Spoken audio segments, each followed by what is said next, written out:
Oh, yeah, you have to. So what, It is. what about that mold on the front of the stucco? It's green. We are going live on YouTube now. We're live on YouTube now. Everything will be public. I have to change a few settings and then the meeting will officially start. It's on the I noticed it on the back by the drain, like the water. in the front door, Yeah. I need to power wash it.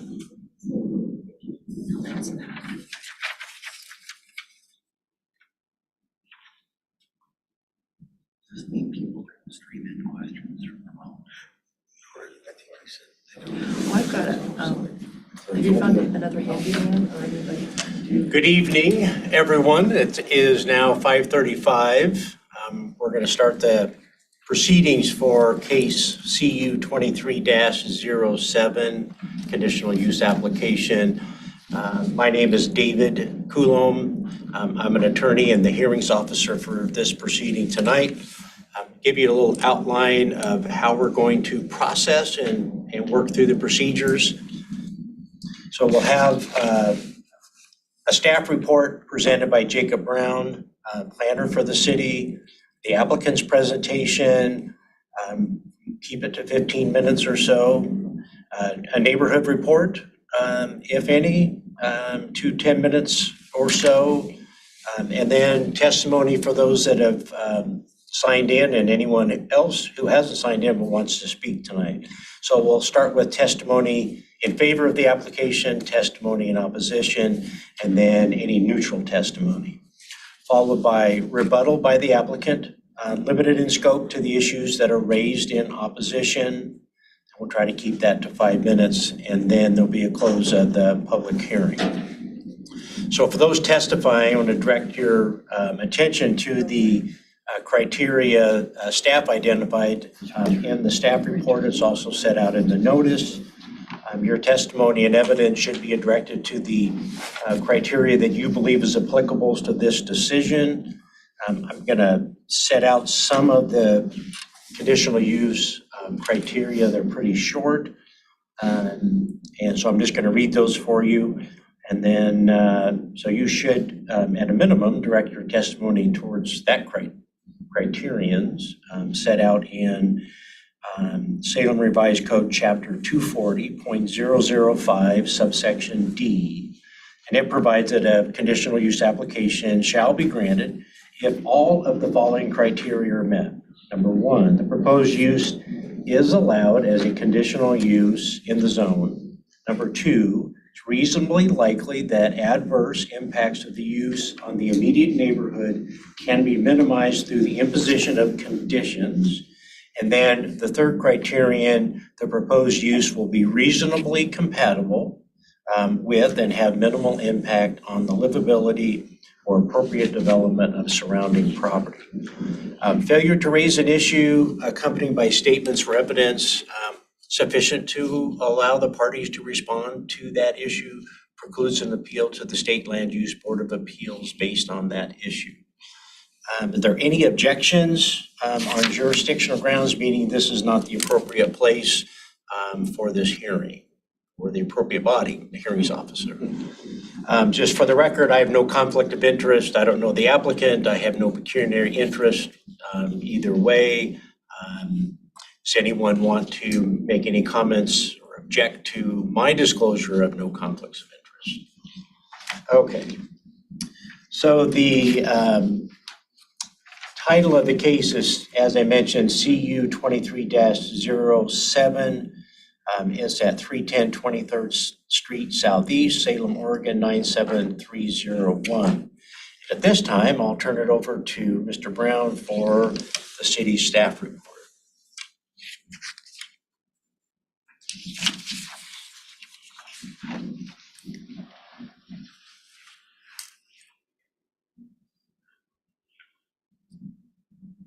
Good evening, hearings officer. My name is Jacob Brown.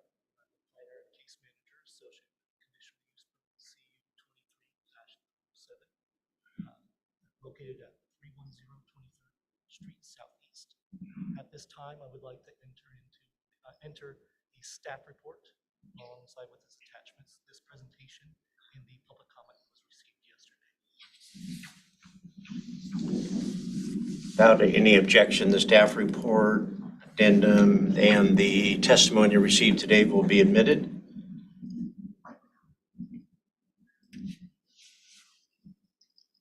applicant, Doug Vogel, is requesting a conditional use permit to allow short-term rental use in the single-family residential zone.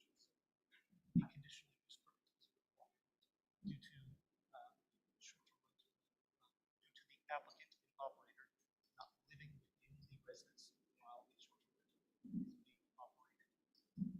There are ulterior types of short-term rentals, such as an accessory short-term rental, where if the applicant does live within the residence, that is allowed within the single-family residential zone without the conditions. However, in this case, due to the applicant not living at the residence at the time of the short-term rental, it is a conditional use RSC zone. This is the overall vicinity map of the site. The site is located within the southeast portion of Salem. The site is currently developed with a single-family residence, exterior bedrooms and 2 stories. The property abuts onto Trade Street Southeast and 23rd Street Southeast, both are designated as local streets. In proximity to the site overall, to the north there is Mill Creek State Street, which runs northeast. And to the south there's Richmond's School and Park.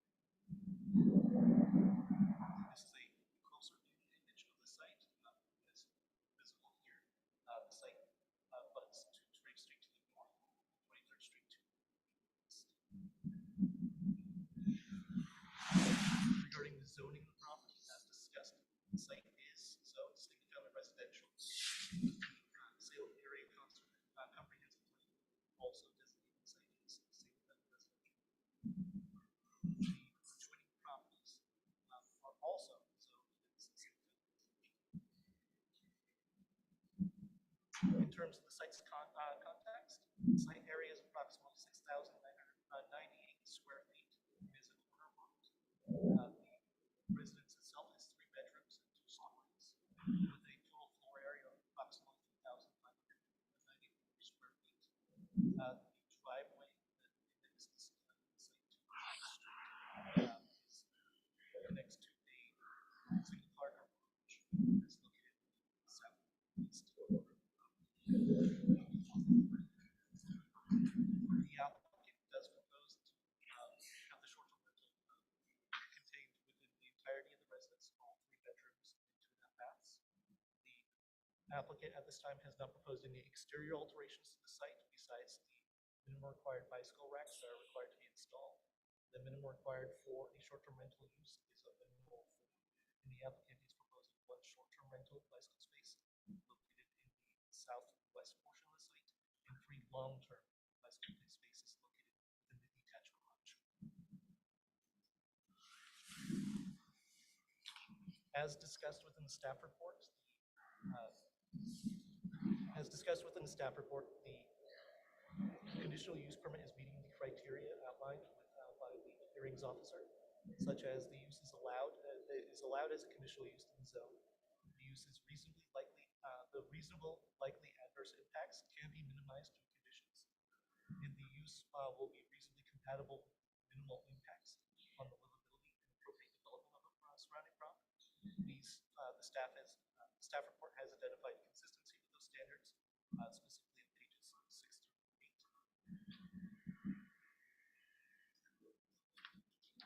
There is no, the neighborhood association contact was provided by the applicant and by staff, and there was no comment provided.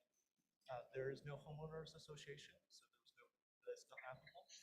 2 comments were received, one prior to the time of the staff report being completed, and one after the staff report was provided.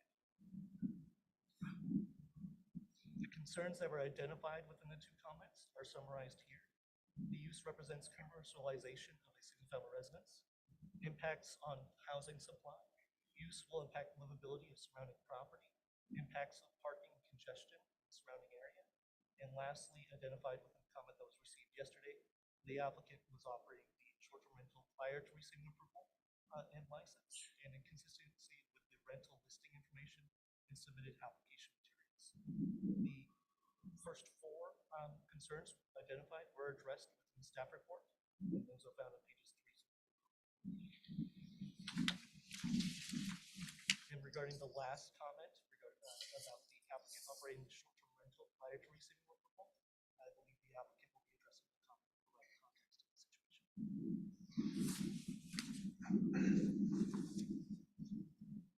Based on the facts and findings in the staff report, it is recommended that the conditional use permit be approved subject to the recommended conditions of approval.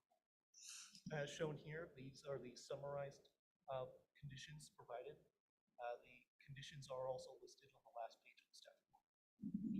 That concludes my presentation. All right, thank you.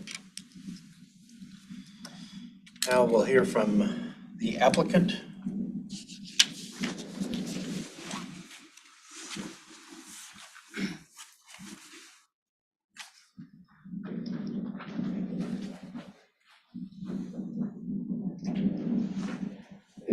Hello, my name is Doug Bogle. I am the owner of 310 23rd Street, and now I know 2310 Trade Street as well. There are actually two addresses. Confusing to me after buying the house, not knowing that. I've wanted to live in Oregon since 2009 when I first visited here. I fell in love with Oregon and have had family here since the 1800s. Just visited my great-great-grandfather who's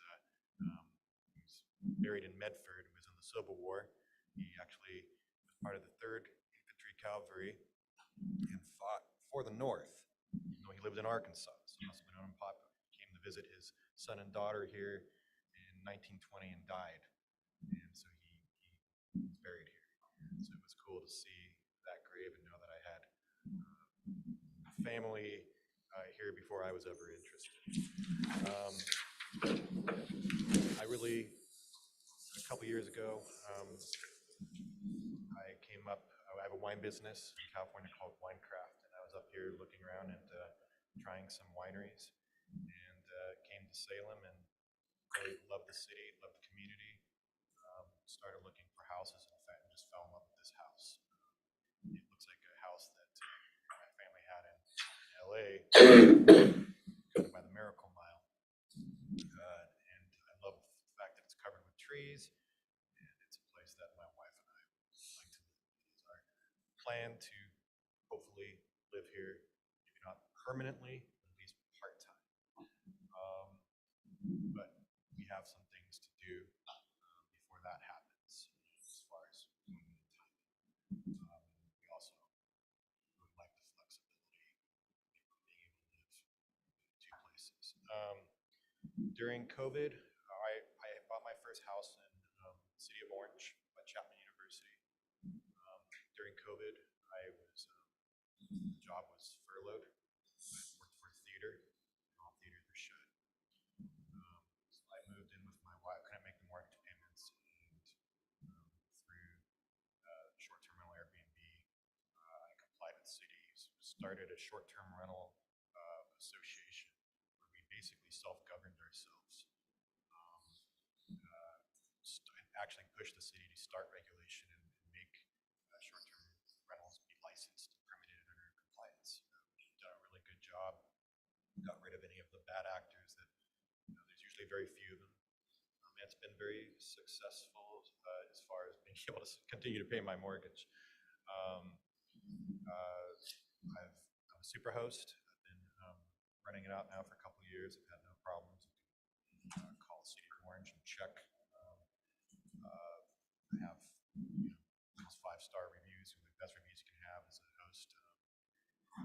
Neighbors in any city can call me if there's any problems. And I hope to kind of run this the same way and the same rules.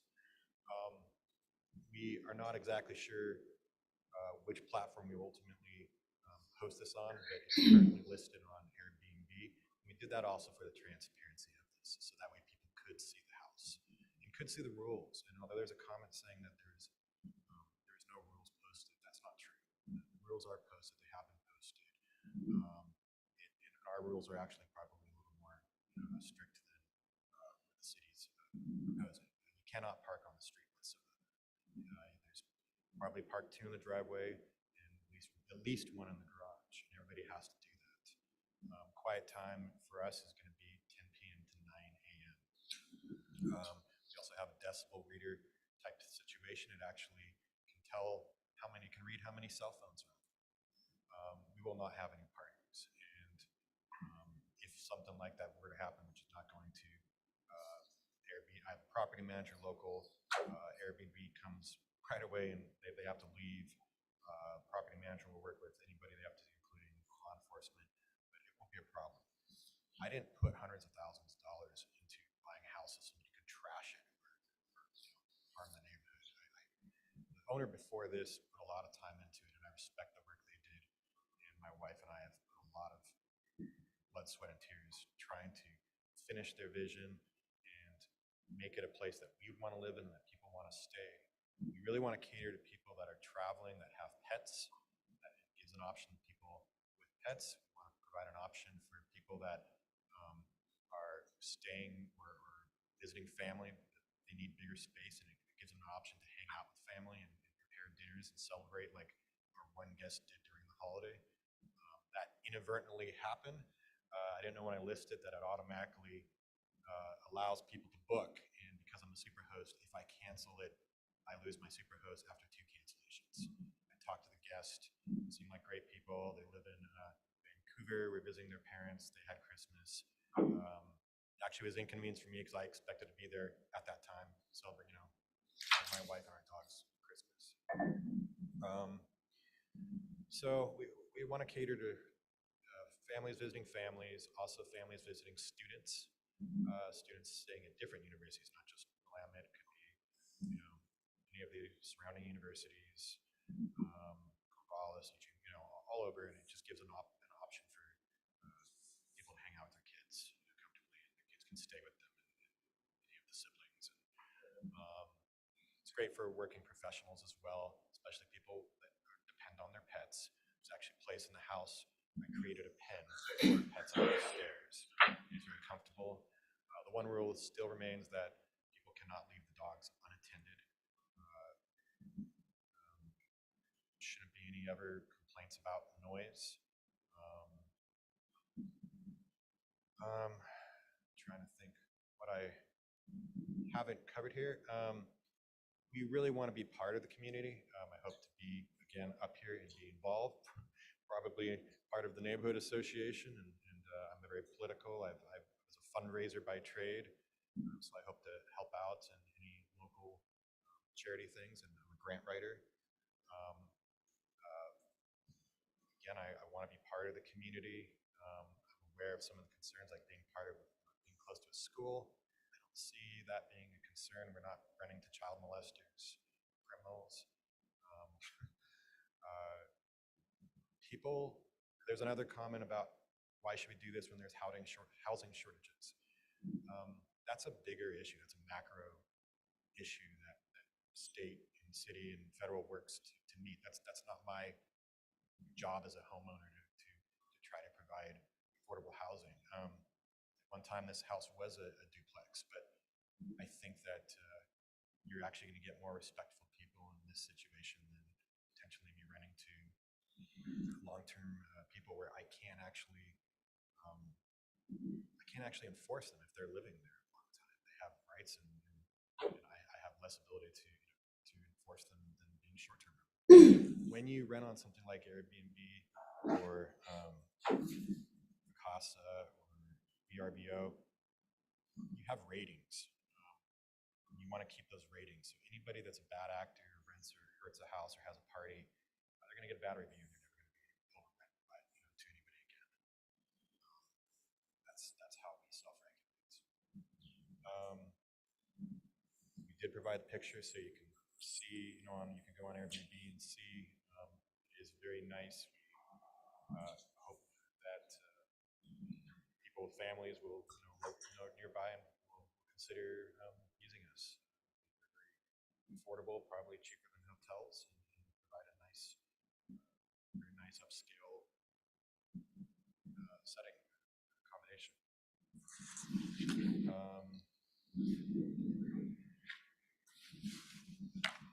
As far as another comment about just a guy from California who wants to be rich and make money.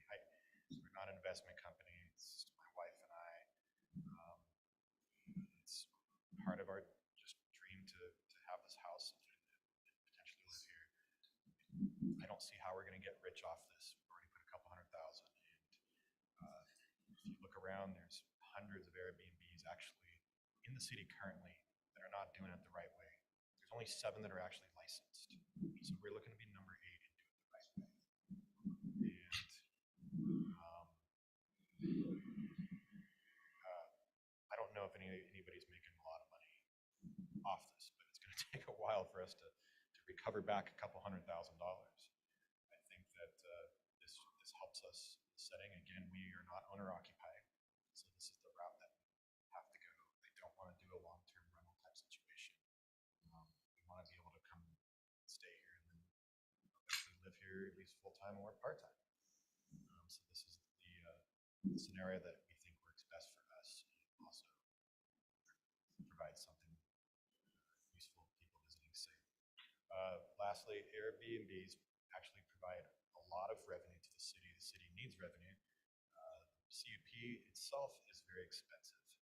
The TOT tax would be fair, at least probably, I would say 10%. So that ends up being, that's on top of your property tax. Employ people, employ gardeners, cleaning people. We're helping to employ people in the community as well. We hope that by doing it this way and setting a model and example, that hopefully the city will be able to finally regulate these homes and get revenue, from much needed revenue, and keep owners responsible and do it in a way that's partners with the community and adds to the neighborhood, adds to the values of the houses around them, and doesn't create any problems.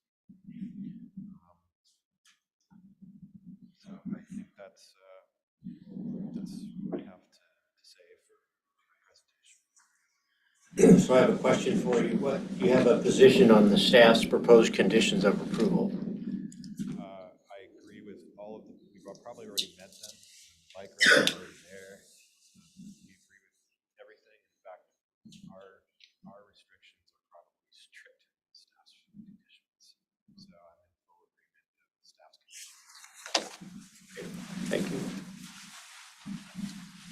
So is there anyone here that wants to testify in favor of the application? We have the neighborhood. Oh, excuse me, neighborhood association, yes. Want me to go first, or? Yeah, I put my name as putting on the testimony. Yeah, you're first. Yeah. Yeah.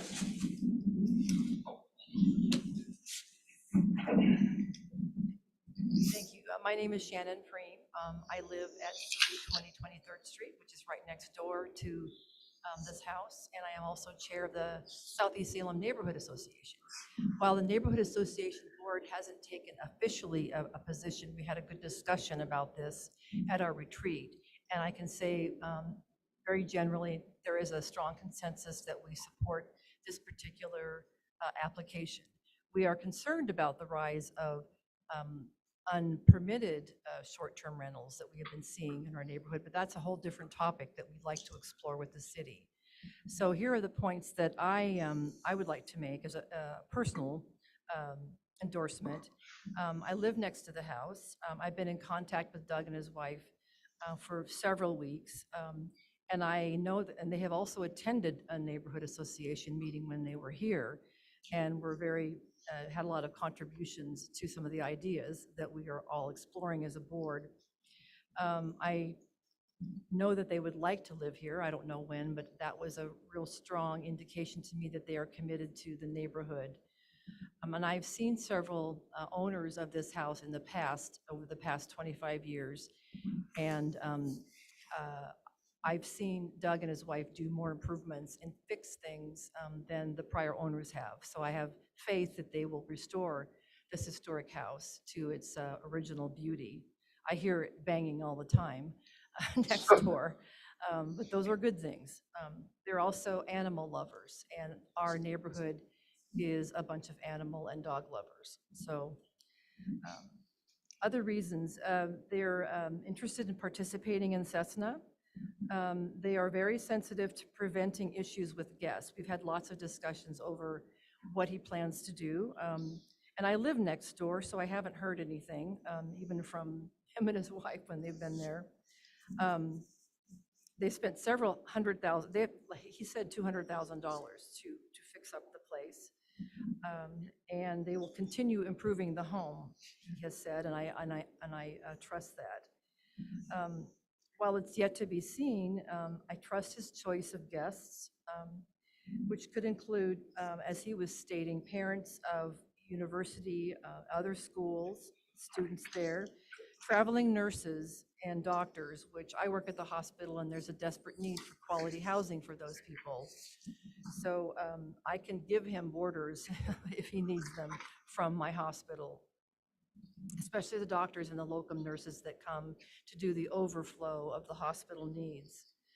And while I understand parking concerns, that house has always had boarders and several cars, and there's fewer cars now, but there's always been a bunch of cars on that street. And the fact that he is pledged not to have any cars associated with that rental is good news for us. And if I do see them, I'll remind them to park in their driveway. But I've also said that he can use my driveway because I am not home on weekends. So my driveway is open to people to keep the streets clear. So I look forward to having Doug and his wife as a neighbor, and that concludes my testimony, and I will leave a copy of this with you since I have to leave to do something related to the hospital. Would you like to have that here?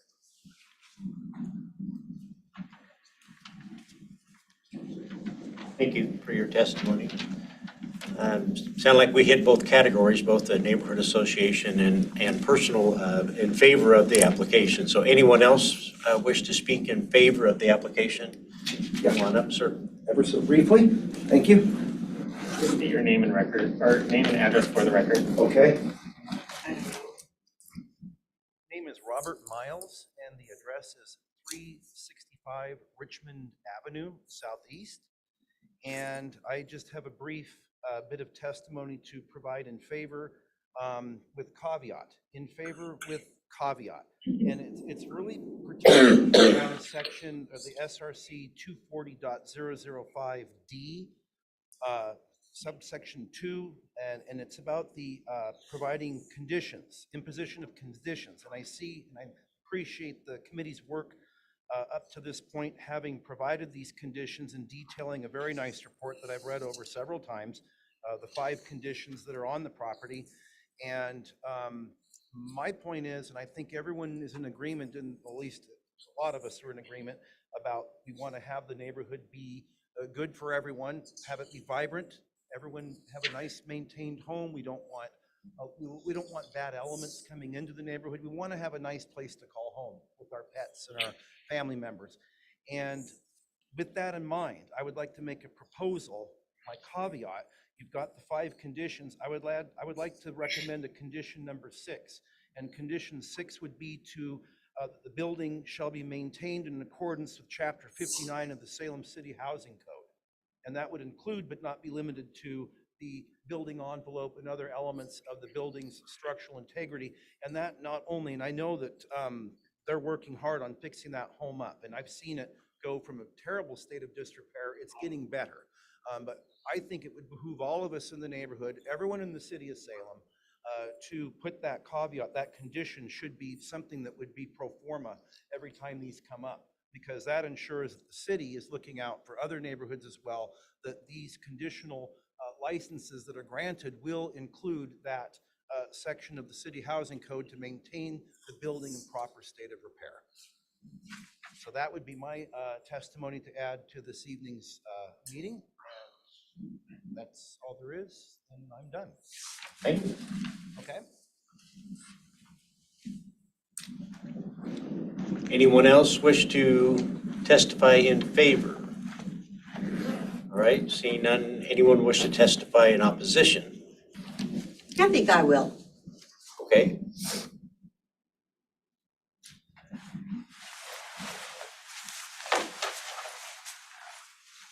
Name, Cecilia Quanbeck, and I live at 380 23rd Street Southeast.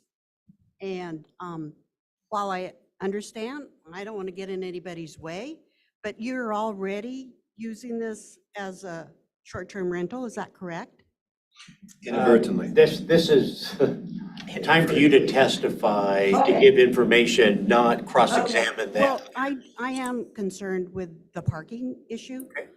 23rd Street is, like I said, a very narrow street. I don't know how anybody's going to police the fact that somebody's not parking on the streets or that somebody isn't a child molester. How are we going to, I mean, how's that going to happen? How are you going to police this whole short-term rental issue? So I'll view your questions as Okay, rhetorical, okay. and if the applicant wants to address those in rebuttal, he will. Okay, well, we do have questions, so if you can answer them, that'd be They're, great. they're not quite, I'm not going to answer any questions for you, nor is the applicant. This is the time for you to make statements. If you Okay. want to do them in the My form of a statement is question, that I if you am want not to in do, ma'am, favor if you of want to wait a this. minute and let me finish speaking. Okay, If you want to make your statements in the form of a question, that's fine.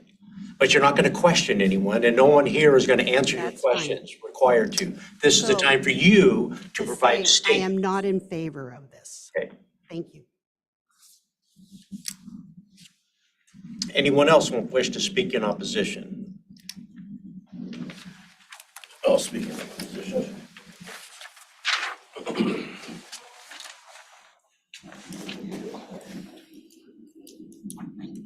Dan Ewing, 320 Richmond Avenue. This is a bunch of promised blue sky here. Exactly what she was saying, which is there's going to be doctors and lawyers in this house. It's not something you can guarantee. Just people, random people go to a site to rent this. It can be anybody. We're standing here and being told that it's just going to be the good people. Like she was saying, you can't guarantee the people. You have kids that walk by this address on a daily basis. On a daily basis. Whenever school's in, well, not Saturday and Sunday, but whenever school's in. There's not going to be anybody to enforce that. I don't even have any kids and I'm up here saying that. So I am against it because of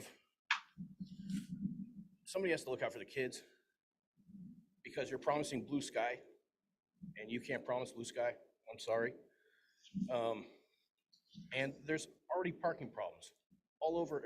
I'm 1 block away and we have parking problems on a regular basis. We have like people parking, I don't know, almost a block away from their house at times. And we're gonna add rentals to it. And again, you can't guarantee where people are gonna park. You can ask them and make rules, but the rules are made, in people's opinion, a lot to be broken. So I object. All right, thank you for your testimony. Anyone else wish to speak in opposition? I would like Okay.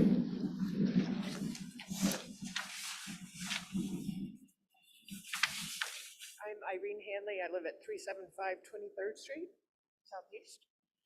Apologize ahead of time. I have a head cold.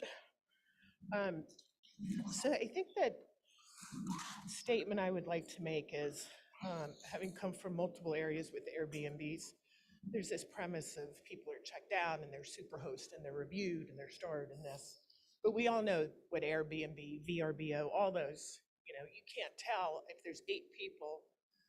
Airbnb doesn't do a criminal background check on the 8 people. They don't even do it on 1 person. So that's a fallacy. The other issue, or one of the issues that's a strong one within the neighborhood, is parking, which is a very huge concern. So if you're saying you're going to get cars into a driveway where nobody can back out without the front, 2 cars and 1 in the garage, everybody has to back out. It's the weird stuff of like saying inadvertently the booking started. That the premise of parking really isn't an issue. If you hear that many neighbors saying it is an issue, we have down 23rd Street multiple times where cars have been sideswiped the whole way down because people cut through from Mission to State without any regard for anything on that street. And unlike a lot of the other streets in that neighborhood, I guess they call it felony flats too. It is an incredibly narrow street. So to say arbitrarily, well, they'll park in the driveway and we haven't had parking issues and they can park in a neighbor's driveway. If there's a big crowd, should they park in my driveway? That's absurd. That's just absurd. That's not really trying to fit into the neighborhood. There's another thing, again, that inadvertently, it's just, we like to have things very, T's crossed, I's dotted. So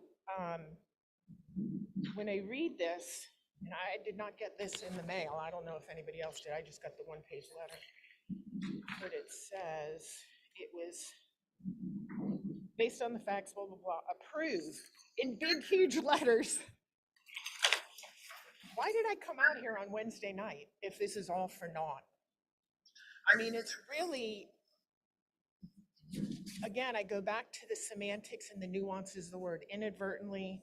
It's already been approved. So really the neighbors, it just doesn't seem anybody trying to bond into a neighborhood when that's already, this is really, I could have stayed home and finished watching the Boston Celtics and eating dinner. I feel like it's a little bit of hoodwinking. We're trying to get, this through, and there's been a lot of experience evidently down in Laguna with a Airbnb rental. So it seems like the right lingo may be being used, to market or brand and tell the neighbors how it will work. But what's unfortunate is the neighbors that have lived there know how the area works. They live there day 24/7. There's also, again, we go through this kind of nuanced verbiage stuff. Are you living in the house? Are you not living in the house? You have a property manager. The site, you rent out the entire house. So who will be there for 28 days looking over everything? Do you continue renting? Does the owner continue renting the Laguna Beach house or Laguna Orange County house on Airbnb? So do you have your feet in 2 states at the same time? So trying to say we want to engage and become part of the neighborhood, I don't really see that as being a good pathway to be a good neighbor. It would be very interesting to me to find out the truth, and I'm sure we'll all be judging it through the 2024, but how many times is the owner really at the house? And the great question I would have is, where is the owner's primary residence? Where will they live 24/7? If they say they're going to live 24/7 at 310 23rd Street, it might bring a little bit more comfort. But if you're an absentee owner, we all know what the rental market is like, whether it's short term or whether it's long term, whether it's Airbnb or dormitory living, whatever. We all know how renters are. And to say that we'll only bring the best and the brightest, that's absurd. Anybody can rent and someone else can go in and be there. I don't know if you're going to have a keyless entrance, if somebody is going to have to meet them there, who will be meeting them there and giving them all the rules and walking through everything. Again, is that the owner because the owners live there permanently, or this property manager? It's the first time I've seen something about a property manager. So I don't know that. I came here not thinking that I was for or against. I really came here to just get a better understanding of what all of this entails and what all their plan is. But again, sadly, I feel like we've been hoodwinked because it's already approved. So what was the point? If I could just make that statement. Thank you. Anyone else thank you for your testimony. Anyone else wish to speak in opposition to the application? All right, seeing none, and just note for the record, I have not made a decision on this case. So there is no decision, there's no hoodwinking. A decision will, I don't care what's in a staff report or whatever you're reading. I'm the one who's making a decision, and I'm hearing the evidence tonight and the argument. I've made no decision. So. Not coming across like that. Pardon me? It's not coming across like that. Well, you can, you can question my veracity, but that's up to you. I'm telling you that I have not made a decision. We're at the point in our process, if the applicant wants to speak in rebuttal to the comments made in opposition and keep your, response to that relatively broad universe of opposition topics. Thank you. All for your time, Mayor, whether you were in support or opposition.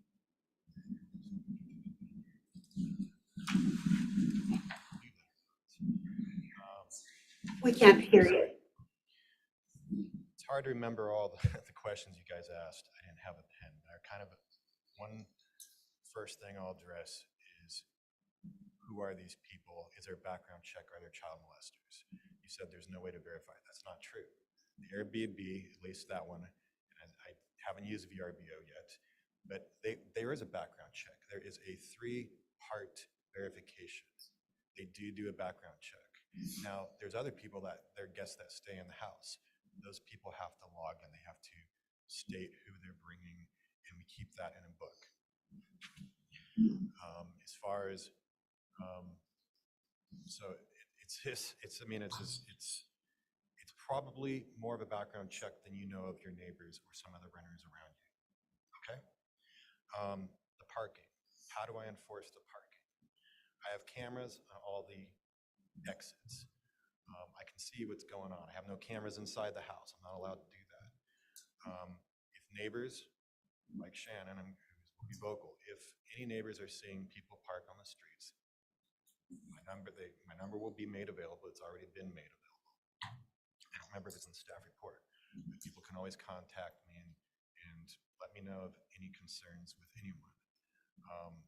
It will be enforced right away. And as somebody that would be active as a Airbnb owner in the city, I would be probably trying to do, like I've done in the city of Orange, is trying to put a group together where we actually do enforce our homes a little better than even the city's proposing. That we do put higher restrictions upon ourselves as owners. You say it's all blue sky? Well, why don't you call the city of Orange and see how it's going for the city of Orange? I live in Laguna Beach. That's my house. The other house I do Airbnb, that's the city of Orange, not Laguna. I rent in Laguna right now. We do want to come and live here, potentially full-time. This is a place I would like to live. We have to find employment and all that kind of stuff as well. So timing is an issue. But we also would like the ability to then still go back to California and be able to rent our house out if we need, if we're going to be gone for a month or two. You said how much time have I spent here? I've been here probably, Jacob's seen me. I've been here many weeks in December, many weeks in November, many weeks in October, many weeks in September, August. Not in July. I bought the house in June. I have been here probably, I don't know, a couple hundred, maybe 100 days or so since I bought the house. Just bought the house, yeah. So you would be here if you just bought the house and you're renovating? Please, ma'am, this is not time for questioning. can. I'm okay with. I'm not okay with, that's not part of the process. So you can just make statements. I'm the decision maker. They're not the decision maker. So direct your statements to me, please. Okay? So we have been here a considerable amount of time. We have put the renovations. I don't have a lot of money. Anything I pretty much have has been put into this house. I love the house. I own the house. The inadvertently part, I'll explain that again. We listed the house on Airbnb to be transparent. So people can see, you guys can come to the hearing and see what the house looks like on the inside. You can see the rules that are stated. You can see exactly how it would work. And the inadvertent part was, when we listed it, I didn't know it was automatically turned on to accept people to automatically book. One person booked. It's been turned off. I am the sole person that gets to decide who gets to rent the house, and I look for people that have at least 3 good reviews. Of course, they're also background checked.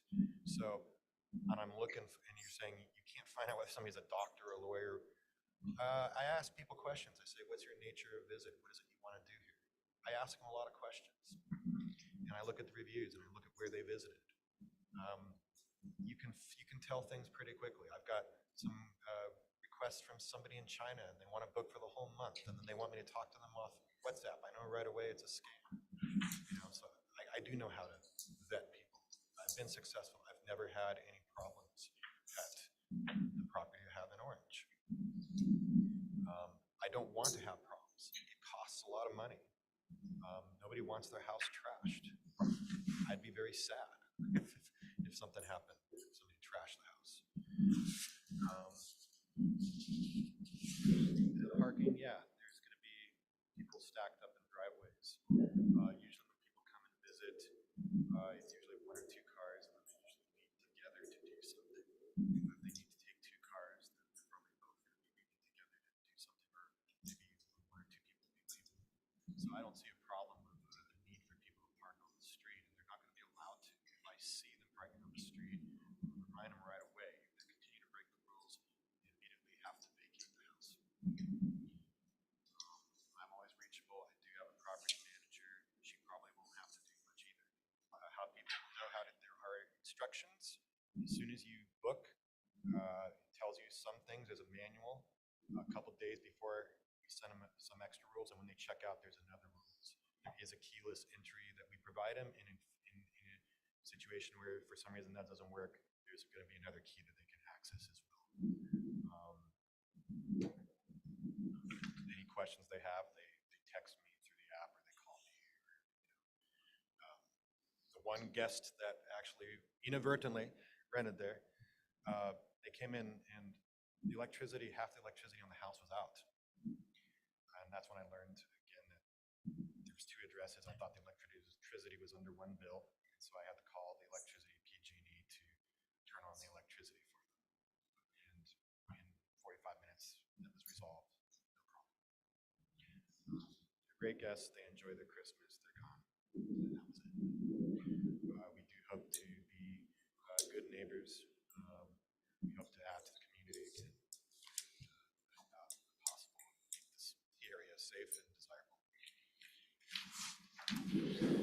All right, thank you for your testimony.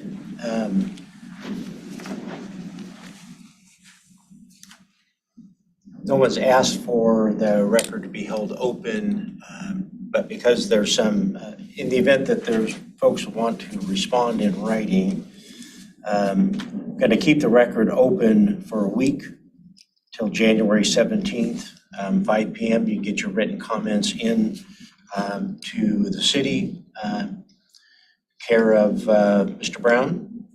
And then anyone who wants to respond, so this is both comments, those in favor, those opposed. The following week, anyone can respond to rebut comments that the other side made. So 1 week you put in your comments. The next week, anybody can respond to the comments that have been provided during that first week. And then the applicant has a week to provide the final written argument. So the first deadline is the 17th. Rebuttal would be January 24th by 5 o'clock. And then the applicant has until 5 o'clock on January 31st for the final written argument. And I'll submit all those to the city. We'll talk, you can have questions after we close. So officially and formally, the public hearing is now closed. The record will remain open under the schedule that I've outlined. And I want to thank everyone for your participation. And again, this hearings officer has not made a decision, so want to submit things in the record. I recommend that you direct them to the applicable criteria. We had most of the testimony was directed towards livability and some of those concerns. But again, it's helpful to the hearings officer when I hear testimony and evidence that I know what you believe the criterion is that's being addressed. So that would be helpful in your written testimony. And we're done. Thank you.